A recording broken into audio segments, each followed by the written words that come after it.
بسم اللہ الرحمن الرحیم۔ ڈیئر لرنرز، السلام علیکم۔ آج کا جو ہمارا ٹاپک ہے وہ ہے آئیڈینٹیفیکیشن پریڈ، شناخت پریڈ۔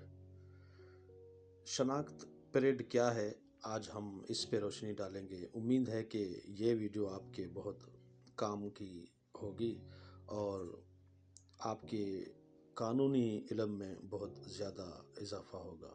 تو چلیے دیکھتے ہیں شناخت پریڈ کیا ہے۔ جب کسی وقوع میں کوئی ملزم ایسی حالت میں ہو کہ اسے موقع پر پہچانا نہ جا سکا ہو یا گواہ ایسے ملزم کو نہ پہچانتا ہو، لیکن ایسے ملزم کا حلیہ گواہ کے ذہن میں محفوظ رہے، تو ایسے گواہ کو جیل کے اندر مجسٹریٹ کی موجودگی میں ملزم کو شناخت کرنے کے لیے کہا جاتا ہے۔ دراصل شناخت پریڈ کا مقصد یہ ہے کہ مشتبہ ملزم کے بارے میں اس امر کا تعین کیا جا سکے کہ وہ واقعی مجرم ہے یا بے گناہ ہے۔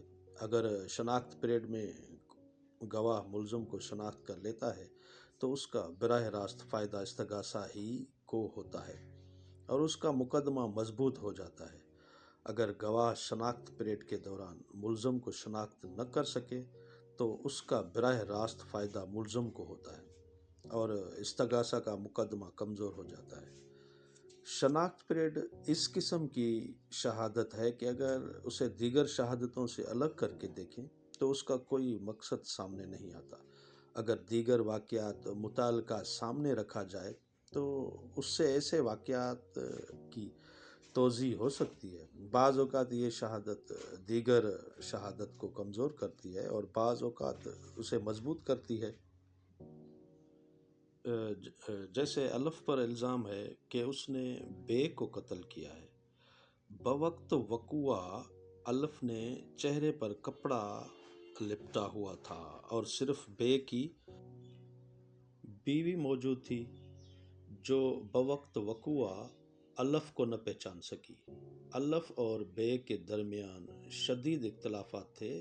یہ الف کے خلاف قرائنی شہادت تھی۔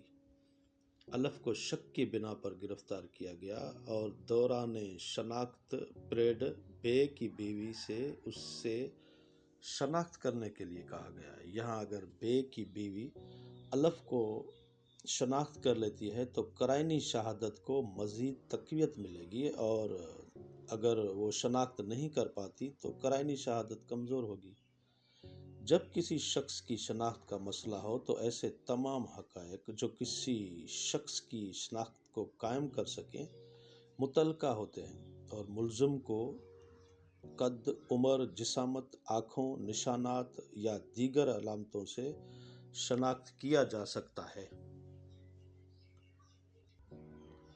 کچھ افراد جن کی تعداد 10، 12 یا 14 ہو سکتی ہے کے درمیان ملزم کو کھڑا کر دیا جاتا ہے اور گواہ سے کہا جاتا ہے کہ وہ ان افراد میں سے ملزم کو شناخت کرے۔ ملزم اور دیگر افراد کو اسی حلیے میں گواہ کے سامنے لایا جاتا ہے جو گواہ بوقت وقوع ملزم کا بیان کرے۔